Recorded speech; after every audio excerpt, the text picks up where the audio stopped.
Hi guys, so I am here to talk to you about how to finish off your watercolor. So hopefully at this point you've looked at how color creates space. With my piece, I'm using my cool darker colors in the background. I'm using warmer colors in the foreground, especially on the rabbit. The moon rabbit. My illumination is going to be coming from the moon rabbit, so I'm going to kind of create some lighter areas around the rabbit to make it feel as though he's glowing. This was one of my color prototypes that I did in Adobe Draw. If you've done some color prototypes, good. If you haven't done that, I at least want you to have tried color swatch. Again, this is my color swatch for this project.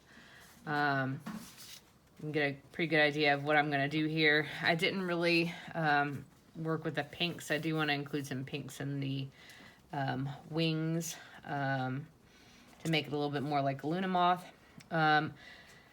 When you're working with watercolor, again, it's a little different than some other paints, like acrylic paints, where you actually mix white in to get tints. So for all of these areas that I want to be light, I am going to, have to use water to lighten the value of the watercolor. I am not going to, even in areas that I know are going to be darker, I'm not going to jump straight to my darkest color. I'm going to try to build up those colors slowly. I'll put down some lighter versions of them and slowly build darker.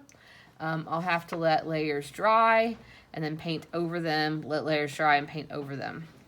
Probably for a little of the finishing kind of touches, like the little firefly feeling that I want here, I'm gonna have to come back in with a white paint like acrylic and touch it up just a little bit. I don't want to do that excessively. So the best strategy is to preserve the white of the paper for as long as you can by using thin, pale washes and slowly building up to your darker colors. If you know for a fact there's an area that you want to be very light, you could even tape it off with masking tape, or you could use some liquid Frisket to block out your paint. I'm not going to do that. I'm just going to carefully preserve my color. We've worked wet into wet. We've done slow glazes also. Remember, if you are painting one area, like if I'm painting inside the rabbit, I am going to want to let this area dry before I try to paint the background that's right next to it, or else these two colors will bleed together. So you're going to have to be strategic about what areas to paint. All right. I have my sketch here. Before I start painting on it, the first thing I'm going to do is come in and erase any stray lines and just kind of generally lighten up my pencil marks. If you chose to, in this case, you could choose to, ink over your lines with, Sharpie if you want your lines to stay. I, myself, am not going to start by inking because I don't want that sort of flatter look that's going to give me. So if I decide at the end I want to come back and add a little bit more line, I certainly can. But for now, I'm not going to start with the inking because I know if I make that choice, it's going to be something I'm stuck with. If it's something that you want, certainly you can ink your lines, but if you're not sure, you kind of want to see how the paint turns out first. You can always come back and add more. If you're at school as well, we do have these kits of watercolor pencils that you can use in conjunction with your watercolor kit. I might try a little bit out here. They're a lot of fun. You can sketch just like you would with colored pencils, and if you run over it with a brush, it will basically turn to watercolor. So also another cool option. The first level that I'm going to do, I'm going to start painting here in just a moment, and I'll basically be working, and you'll be just kind of watching me paint, if you'd like to watch that as like a speed painting, I guess. The first thing I'll be doing is trying to block in a light version of all of my colors, especially keeping this area in the center that's going to be very light. I'm going to try to keep that very, very, very pale. Even these things that I know are going to be darker, I'm going to do a light version of them first, building up to a darker color. All right, well, get started.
Okay, so let's see, just checking the time. After about an hour worth of work, that is the first layer blocked in. You can see with the first layer, what I'm trying to do is just establish a lighter version of all of my colors. I did not try to paint this as dark as I'm going to paint it. This is just going to be my first layer, where I'm just trying to establish the general colors and kind of block them in on the paper. At this stage, you want to purposefully go in with a lighter version of your color, so that you can build up and add more depth in the next layer. So you build this up. I'm going to have to let this 100% dry before I can go in. Again, I can continue to go in with more watercolor and deepen these colors, work toward some darker values. Again, you know, the reason I did not go, you know, to a darker value right away was because watercolor is transparent. The only way to add lighter value is really to use the white of the paper and let that show through. So much better to slowly build up your values. And to have to layer those up to get to dark. Don't jump in with the darkest version of the color, because you honestly can't go anywhere with that color after you've gotten so dark. Right now I feel pretty good about the blocked in colors. I'm going to let these areas in the foreground get way darker. I do want to maintain still some of the lightness of the figure here. I'm going to definitely take some of these rocky areas much darker in the next layer. So I could continue painting with liquid paint, watercolor paint. I could also use this, you know, as a chance to try out some of my pencils. I think what I'm going to do is try another paint layer, and then for some of my finer details, fur and, you know, smaller details, I might move up to my pencil. All right. I can't wait to see how your first block in layer goes.